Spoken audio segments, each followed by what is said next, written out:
Splinter Cell Double Agent ended on a cliffhanger that left fans chattering on the forum boards.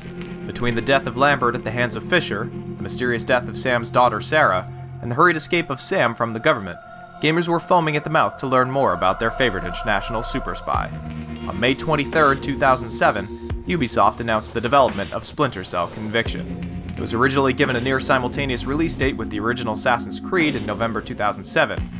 Between then and now, Assassin's Creed has blossomed into a full game franchise. But within that time, the Ubisoft Montreal team had little to show the world of Sam Fisher's latest adventure. After 3 long years of delays, massive redesigns, and near cancellation, Conviction has finally hit store shelves. But is it worth your hard-earned dollars?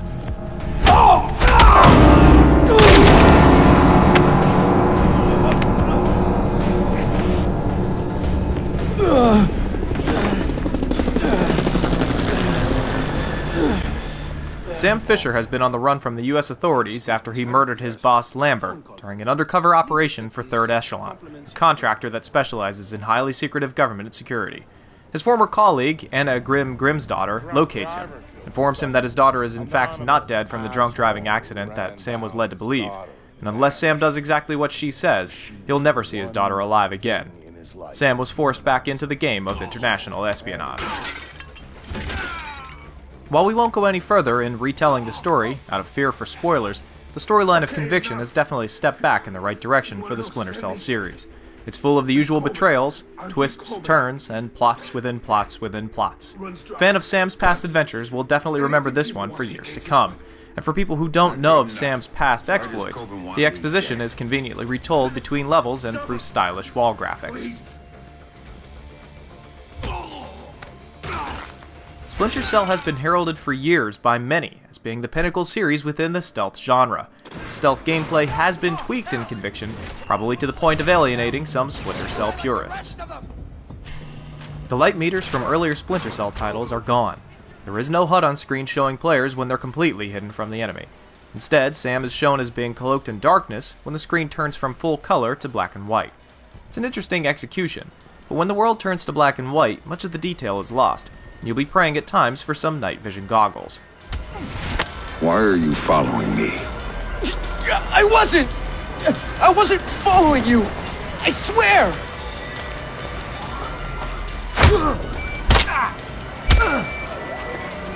Talk to me about Victor Cost. He's just this guy! It's just a matter of time! Sadly, Sam's standard night vision goggles never make an appearance, which is an absolute shame. They're practically the unofficial logo for the Splinter Cell series. Gamers, even non-fans of the series, automatically think of Splinter Cell when they see images in that green to black gradient scale as they hear the whining sound as the goggles are brought to life. What gamers are presented with in the later part of the single-player experience are sonar goggles that can detect humans through certain walls. They're useful for spotting enemies ahead of time, but they offer very little in terms of night vision. Sadly, heat vision and electrical vision are completely unavailable. While Sam has lost some of his much prized equipment, he has gained some other performance tweaks. Control-wise, this is the best Splinter Cell title in the series. When you tell Sam to move left, he moves left. When you want him to jump and grab a ledge, he does it. Takedowns, grabs, throws, sliding for cover, climbing, aiming and shooting are all immediately responsive and mapped intuitively. The controls are dead on. Sam is also faster and more lethal than before.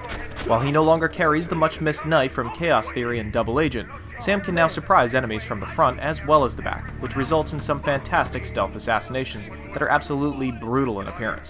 But these moves portray the amount of skill Sam has accumulated over the years of being a top-secret government agent.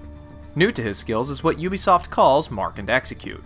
By taking down an enemy in hand-to-hand combat, Sam is granted one Mark and Execute order, and he can only carry one Mark and Execute order at any given time.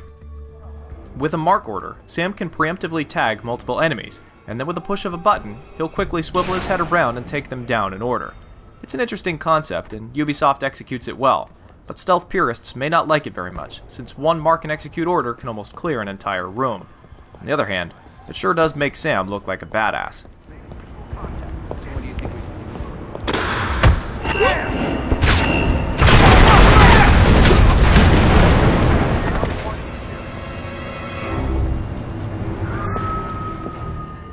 As you continue in your badassery, you are awarded points, which can be used to purchase weapons and upgrades from weapons caches found sporadically through the linear levels.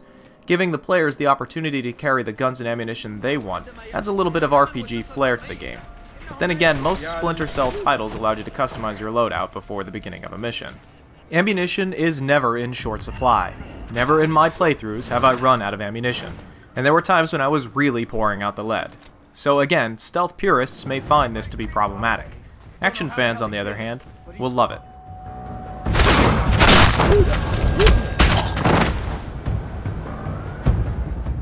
Conviction continues the excellent tradition of stellar co-op stealth gaming that Chaos Theory started.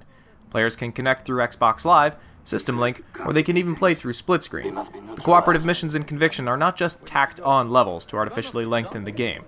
They have some real meat to them. The spies Archer and Kestrel can carry all the gadgets and perform all the same moves that Sam can do in the single-player campaign. Marking and executing work similar to Sam, but the pair of spies share marked targets, making the takedowns much more massive in scale and drama. The co-op missions must not be missed if you're going to own Conviction. They aren't essential to the functionality of the game or the story, but they are essential in terms of appreciating the entire package that Conviction offers. However, since Xbox Live is the connecting factor, every gamer's experience is going to be different.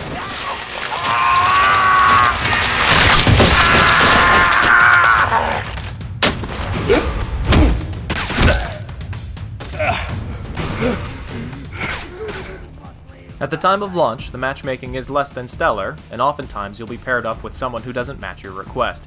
Oftentimes you'll play a different level than the one you requested, or on a difficulty setting that you don't want to play. If a connection with another gamer is too slow, the game itself slows down to compensate, and it's best to play with a friend since playstyle is very important in Conviction. You may work incredibly hard to sneak up on an enemy, when at the last moment your teammate busts into the room, guns blazing, or he'll run through all the laser grids that you've been working so hard on avoiding. More often than not, you'll be annoyed at your fellow gamer, and less at the game itself. Graphically, the game is gorgeous, as it dances seamlessly from color to black and white. I saw no clipping or low-resolution texture. The lighting effects and character models are all very well done. Once or twice in the single-player campaign, however, I did encounter processor slowdown during times of heavy action and radio chatter. Overall, though, very few negative points can be made about Conviction's visuals. The great storyline and pristine controls should make fans of stealth games happily pick this title up. Even though it strays a bit from the standard stealth formula, there's still plenty of fantastic sneaking to be had.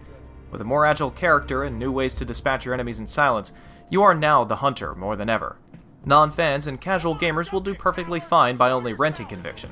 The short single-player campaign and the hit-or-miss online co-op will make or break it with most gamers. Categorically, it teeters between stealth and action. That hybrid is either going to be a big hit or a big miss, depending on the gamer. It is an amazing game, with high amounts of polish, a great storyline, and fantastic controls. But it's definitely not for everyone. The spies Archer and Kestrel open up the story in new directions, and it would be fantastic to see these two in a full Splinter Cell spin-off title of their own someday. Fingers crossed. As for PC gamers, I can't say whether or not Conviction is worth your hard-earned dollars when it finally becomes available on that platform. Everything that is true about the 360 version is probably true about the PC version with the exception of one large thing: Ubisoft's new digital rights manager. In order to enjoy Conviction on PC, you must be constantly connected to the internet while playing the game for security purposes. Whether or not you're playing the single-player or the multiplayer aspect of the game doesn't matter. If your connection is spotty or becomes interrupted, or if the Ubisoft servers go down, your game will stop. Personally, I've owned all the Splinter Cell titles on PC up until this one, using a constant, continuous, and uninterrupted connection just to ensure my copy is legitimate, as a pill that's too jagged for me to swallow. Kestrel, you need to get over here. Can't breach this door without you. According to the blueprints, the door to the intelligence archive is secured with a biometric lock system.